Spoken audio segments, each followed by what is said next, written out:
Je suis Nicolas Tremblay, je suis là ce soir, je suis le rapporteur pour l'artiste Mandy El Saeg pour le prix Jean-François Prat. Je suis par ailleurs commissaire d'exposition et conservateur de la collection Seeds à Genève.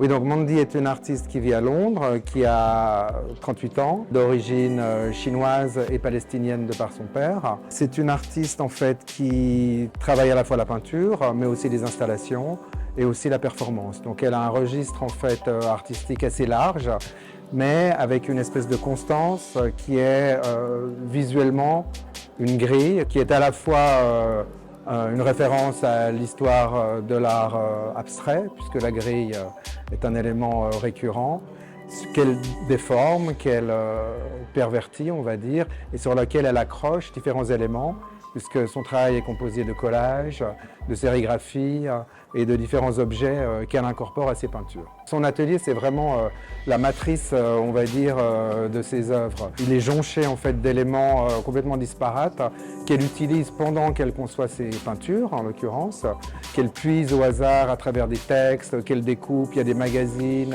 de toutes sortes, en fait, souvent liés au corps, puisque son travail parle beaucoup de la guerre, de déplacement, du corps, et comment le corps, en fait, s'inscrit aussi dans la modernité. C'est une inspiration technique importante puisqu'elle utilise le cut-up pour faire ses collages. Donc le cut-up, c'est vraiment une technique qui était littéraire au départ, poétique, qui sert en fait à juxtaposer différents textes, les découper et les remettre dans un ordre inverse pour en donner un nouveau sens. Donc c'est exactement avec ce principe-là qu'elle joue avec sa peinture, en juxtaposition des différents objets, différentes coupures de presse, différentes images qui a priori n'ont rien à voir ensemble, mais qui en les associant lui donnent un nouveau sens.